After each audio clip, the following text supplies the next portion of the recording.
जय हिंद साथियों, नमस्कार। मैं लोकेंद्र, मध्य प्रदेश पुलिस। और आज मैं बात करने वाला हूं कि बैंड भर्ती में जो प्रथम चरण में बच्चे पास हुए हैं, क्या सभी बच्चों को इंटरव्यू के लिए बुलाया जाएगा। दूसरा, कितने लड़के अभी तक बैंड भर्ती के प्रथम चरण में पास हुए हैं। कब से आपके इंटरव्यू की तैयारी शुरू हो सकती है। इंटरव्यू में क्या सभी लड़कों को मौका मिलेगा जो प्रथम चरण में पास हुए हैं, कि सभी लड़कों को। कितने लड़कों को इंटरव्यू के लिए बुलाया जाएगा। अभी बैंड भर्ती में क्या क्या बाकी है फाइनल सिलेक्शन के लिए। 25 नंबर की क्या भूमिका रहने वाली है। आपके इंटरव्यू में क्या पूछा जाएगा, कैसे तैयारी करें, कौन सी क्वेश्चन। तो इंटरव्यू से संबंधित ये मैं वीडियो आपके लिए लाए हैं। बच्चे काफ़ी सारे परेशान हैं। तो सबसे पहले मैं बात करता हूँ कि क्या क्या अभी बाकी है आपकी बैंड भर्ती। आपका प्रथम चरण आपने स्किल टेस्ट पास कर लिया है, तो लगभग आप 50% ऐसा मानिए कि मध्य प्रदेश पुलिस के जवान बन गए। अब ये मत कहना कि सर आप फेंक रहे हो, मैं रियलिटी कह रहा हूँ कि इसमें 2 चरण थे, आपने प्रथम चरण पास कर लिया है, दूसरा चरण बचा है। इसको भी अगर आपने पास कर लिया तो आप 100% बन जाओगे। जैसे एक सिक्का होता है, उसको ऊपर उछालो, या तो हेड आएगा या टेल आएगा, 2 संभावनाएं होती हैं। तो आपने एक तो कर ली, अब जो दूसरी संभावना है वो तो होके रहेगी। तो आपको दूसरे चरण के लिए आपको पास करना होगा। तो अब कितने बच्चों को, तो कितने लड़के पास हुए होंगे। मैं बच्चों से जिस प्रकार की बात करता हूँ, और जैसे किसी पहले दिन 14, 15, फिर इसके बाद 30, 35, फिर 50, 60, और इसके अलावा 70 बच्चे पास हुए। एक दिन 100 बच्चे के समथिंग पास हुए। और अब 2-3 दिन से बच्चे हैं, आज जैसे लगभग 60 प्लस बच्चे पास हुए, 50, 60 इस प्रकार के बच्चे पास हो रहे हैं। तो इस प्रकार मैंने जिस हिसाब से बच्चे जोड़े, लगभग 2500 के आसपास बच्चे बैठ रहे। हो सकता है कि 2500 से 200-300 ऊपर निकल जाएं, हो सकता है कि 200-300 नीचे रह जाएं। लगभग 2500 के आसपास होंगे। तो आपको मैंने जैसे बताया, और जैसे आपका प्रथम चरण हो गया, इसके बाद आपका दूसरा इंटरव्यू होगा, फिर मेडिकल होगा, फिर आपको खाकी वर्दी मिल जाएगी। इंटरव्यू में सभी लड़कों को बुलाया जाएगा। बहुत सारे बच्चे इसी, तो किसको बुलाया जाएगा, किसको नहीं बुलाया जाएगा, तो ये तो समय बताएगा। जिन लोगों ने प्रथम ग्रुप ए में वाद्य यंत्र को अच्छे से बजाया है और वहाँ पे क्रॉस क्वेश्चन उनसे किए गए हैं, और इसके अलावा उन्होंने 3 वाद्य यंत्र बी ग्रुप में बजाए हैं, तो वो इंटरव्यू की तैयारी करने लगे। इंटरव्यू की तैयारी कैसे करना उसको मैं थोड़ा बाद में बताऊंगा। वो इंटरव्यू की तैयारी करने लगे। दूसरा, जिन्होंने ए ग्रुप को बजाया है और बी ग्रुप में 2 इंस्ट्रूमेंट बजाए हैं, वो भी तैयारी करने लगे। तीसरा, जिन्होंने ए ग्रुप में 1 इंस्ट्रूमेंट बजाया है और बी ग्रुप में 1 इंस्ट्रूमेंट बजाया, वो भी तैयारी करने लगे। संख्या वाले जो जिनको शक या भ्रम है कि मुझे बुलाया जाएगा क्या नहीं बुलाया जाएगा, वो थोड़ा डाउट इस प्रकार कर सकते हैं। जिन्होंने ए ग्रुप में बजाया है लेकिन उन पे क्रॉस क्वेश्चन नहीं किए गए हैं, या आपने बहुत शानदार बीट बजाई है, तो आप इंटरव्यू की तैयारी करने लगो। ज़्यादा बच्चे इंटरव्यू में बाहर नहीं निकाले जाएंगे। जैसे कि आपको पता है कि इस भर्ती में 6, 7, 9 पदों पे, और ये मेरी देखते हुए 8 साल की नौकरी में बहुत बड़े पद, बहुत ज़्यादा संख्या में पद हैं। लगभग अगर मैं इसका गुणा करूं तो भर्ती के 3 गुना लड़के बुलाए जाना है, और 2037 बच्चों को आपको इंटरव्यू के लिए बुलाया जाए। तो 300-400 बच्चे जो हैं वो बाहर हो सकते हैं। अब कब से शुरू होंगे इंटरव्यू। बहुत सारे बच्चों की ये सारे डाउट हैं कि सर कब से इंटरव्यू शुरू होंगे। तो मुझे तो लगता है कि 15 अगस्त के बाद ही कोई इसकी अपडेट आएगी। अभी तो इसकी कोई अपडेट नहीं है। आप लोग जिनने पास कर लिया, अभी जिनके आगामी दिन बचे हैं, और मैंने एक व्हाट्सएप ग्रुप बनाया था इंटरव्यू के संबंधित। और अब इंटरव्यू की तैयारी मैं कुछ आपको जैसे उदाहरण के लिए दूं कि आपको कौन बेस्ट तैयारी करा सकता है। जैसे आपको आपकी बाइक ख़राब हो गई तो क्या आप किसान के पास जाओगे या टीचर के पास जाओगे या पटवारी के पास जाओगे या पुलिस के पास जाओगे, किसके पास जाओगे? आपको इतना तो पता है कि बाइक कौन सुधारता है, मैकेनिक, तो सीधा आप मोटरसाइकिल की दुकान पे जाओगे। अगर आपको गेहूँ खरीदना है तो आप किसके पास जाओगे?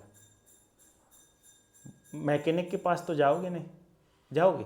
या साइकिल की दुकान पे चले जाओगे? नहीं जाओगे, आप व्यापारी के पास जाओगे जो गेहूँ बेचता है। इसी प्रकार खेती से संबंधित ज्ञान होगा तो आप किसके पास जाओगे? किसान के पास। आपके कोई लड़ाई दंगा हो गया तो आप किसके पास जाते हो? पुलिस के पास। और जब ज़्यादा कुछ होता है तो आप न्यायालय के लिए भागते हो। तो इसी प्रकार बैंड भर्ती का इंटरव्यू है। आपको बैंड भर्ती से संबंधित अगर कोई अच्छी खासी जानकारी दे सकता है तो वो कौन दे सकता है? Band master. क्योंकि बैंड मास्टर को पता है कि जब जनगण मन बजाना होता है तो कहाँ पे बीट खाली जाता है, कहाँ पे बीट भरा जाता है। और इसके अलावा अगर मैं दूसरे शब्दों में बात करूं कि जब ताल क्या होती है, रूपक ताल क्या होती है, कहरवा क्या होता है, दादरा क्या होता है, कितने विभाग होती हैं, कितनी कितनी मात्राएं होती हैं। अब ये क्वेश्चन आपसे पूछे जा सकते हैं वहाँ पे इंटरव्यू में। तो 25 नंबर की भूमिका क्या रहेगी? एक एक नंबर की बहुत अहम भूमिका रहती है, तो 25 नंबर की भूमिका बहुत सारी रहने वाली है। अब हम तैयारी के बारे में जानते हैं कि तैयारी आखिर आपको किस स्तर पर करनी होगी, कैसे क्या। इंटरव्यू में कौन से सवाल पूछे जाएंगे? रात दिन परेशान, बहुत सारा सागर है। मैंने जो लगभग 45 साल जिन्होंने बैंड में अपना योगदान दिया, उनसे मैंने अनुरोध किया कि सर बच्चों के लिए थोड़ा सा अगर मार्गदर्शन दे सकें तो आपका बहुत, क्योंकि तो उन्होंने कहा कि लोकेंद्र, जो ये म्यूजिक है, जो संगीत है, ये एक अथाह सागर है। इसको सीखने वाला कभी नहीं सीख सकता है, जितना भी सीखेगा फिर भी अधूरा रहेगा। तो मैंने कहा सर कुछ तो हिंट दे सकते हैं? हाँ बोले ये तो है कि कुछ तो हिंट दे सकते हैं। इंटरव्यू में किसी को कुछ पता नहीं है, मैं आपको हवाबाजी नहीं, मैं आपको सच्चाई बताऊं कि इंटरव्यू में कुछ पता नहीं है कि आपसे क्या पूछा जाए, इंटरव्यू में किस प्रकार के क्वेश्चन किए जाते हैं। मैं उस पर कुछ आपको उदाहरण देता हूँ। आप जैसे एक बंद कमरे में जाओगे तो वहाँ पे 4 से 5 अधिकारी आपके बैठे रहेंगे। एक आपकी वेशभूषा को नोटिस कर रहे होंगे, एक आपके बैठने का ढंग, तीसरा आप पे क्वेश्चन पूछेगा। वहाँ पे कोई वाद्य यंत्र से संबंधित होगा, कुछ किसी को एमपीजी के का अच्छा नॉलेज होगा, कोई राजनीति से होगा। अब जैसे आप इंटरव्यू के लिए आए, ठीक आप सामने बैठे, मैंने पूछा कि आप कहाँ से आए हो, तो आप कहोगे कि सर मैं बालाघाट से आया। अच्छा, तो बालाघाट में क्या खासियत है? तो आप बताओगे कि सर यहाँ पे जंगल हैं और जंगल में अच्छी खासी बारिश होती है और यहाँ की जो खूबसूरती है वो बहुत अच्छा, वहाँ का पर्यावरण सर बहुत अच्छा है। अच्छा, तो ये बताइए कि पर्यावरण में सबसे ज़्यादा कौन सी गैस पाई जाती है? अब आपको पता होगा तो आप ज़रूर बता दो, यही तो आपकी आईक्यू लेवल है। अब दूसरा लड़का यूपी से आया तो उससे पूछ दिया गया कि अच्छा ये बताओ, तुम यूपी से एमपी में बैंड भर्ती में क्यों सिलेक्शन पाना चाहते हो? तो आप बताओगे कि सर मेरा संगीत में बहुत रुचि है और मैं संगीत बचपन से ही सीख रहा हूँ, अपनी मतलब बताओगे। ठीक है, अच्छा संगीत के जनक कौन है? संगीत कब से शुरू हुई, बैंड कब से बजाना चालू हुआ, आपको पता होना चाहिए। आप अब आप पता है तो आप बता दोगे। जहाँ पे आप थोड़े से फंसे वहीं से आपका इंटरव्यू के नंबर कटना चालू हो जाता। आपसे कोई क्वेश्चन पूछा गया, उसका तत्काल जवाब दो, यस सर, नो सर, क्योंकि इंटरव्यू आपके कॉन्फिडेंस को जानना चाहते हैं। अब कोई झारखंड से आया, झारखंड वाले से क्वेश्चन पूछा गया, तो आप बात कर रहे थे बैंड भर्ती से और उसने अचानक से पूछ दिया कि ये बताइए अच्छा दोस्त, अभी जंतर मंतर पे आप जो देख रहे थे उसके बारे में कुछ पता है? हाँ सर, जंतर मंतर पे बहुत हंगामा हो रहा था। तो ये कैसे शांत हुआ? इसके पीछे किसका हाथ था? और जंतर मंतर शुरू किसने किया? जंतर मंतर के धरना प्रदर्शन पे कौन बैठा? अब कहोगे सर बैंड भर्ती में ये क्वेश्चन क्यों पूछे जाएंगे, कहोगे ना।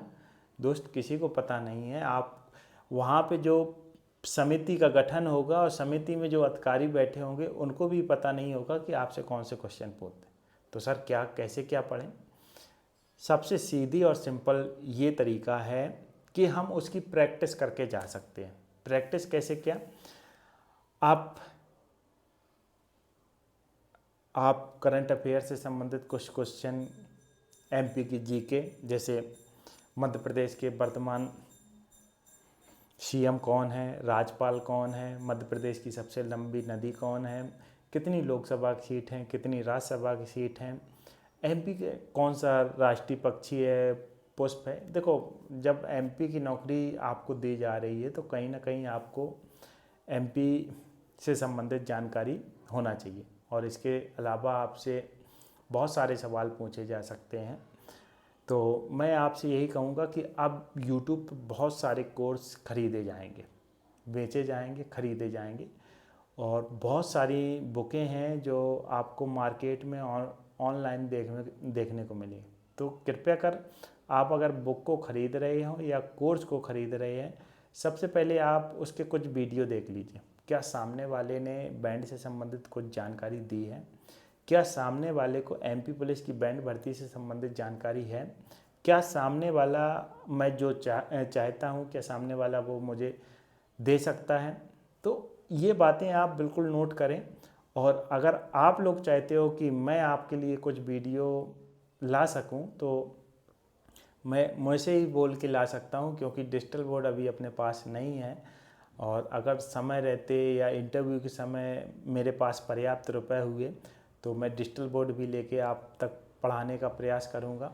क्योंकि दोस्त अभी क्या हुआ कि मैंने एक व्हाट्सएप ग्रुप बनाया था और उसमें मैंने बच्चों से कहा था कि इंटरव्यू से संबंधित तैयारी के लिए आपको कुछ रुपए सहयोग कीजिए। मैं डिजिटल बोर्ड लेके यहाँ के जो बैंड मास्टर हैं उनसे क्लास चालू करवाते हैं।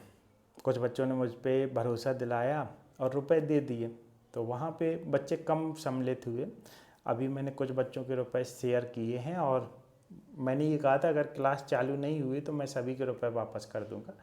तो कुछ के मैंने रुपए कर दिए हैं और 1-2 दिन में जो बचे हुए हैं उनके भी रुपए मैं वापस कर दूंगा। क्योंकि मैं भी मिडिल क्लास से दोस्त आता हूँ, मैं समझ सकता हूँ कि जब हम तैयारी करते हैं तो उस समय हमारे लिए 500-1000 रुपये बहुत बड़ी बात होती है। लेकिन जब नौकरी लग रही हो या नौकरी मिलने के चांस हो तो हम लोग कहीं से भी कैसे करके रुपए करके एकत्र करके दे देते हैं। वैसे 1000 रुपये कोई बड़ी अमाउंट नहीं था, लेकिन अपना अपना विचार है। यूट्यूब पे बहुत सारे ऐसे टीचर हैं जो आपको निःशुल्क पढ़ा रहे हैं, निःशुल्क बैंड। लेकिन आप एक बार मौका मिलता है दोस्त, गलत अध्यापक के हाथ फंस गए, गलत कोर्स खरीद लिया, गलत चीज़ें पढ़ते रहे तो अफसोस के अलावा कुछ नहीं होगा। यहाँ पे रुपए वाली बात नहीं है, यहाँ पे समय वाली बात है। और दूसरे नंबर की जो बात है आपकी सिलेक्शन वाली बात है। कुछ भी कीजिए, सबसे पहले उसकी हिस्ट्री में जाइए, उसके 8-10 वीडियो देखिए, उसकी बात आपको समझ में आ रही है या उससे जो मैं चाहता हूँ वो मुझे मिल जाएगा, तभी आप उसका कोर्स खरीदिए। ठीक है दोस्तों, जय हिंद, जय भारत।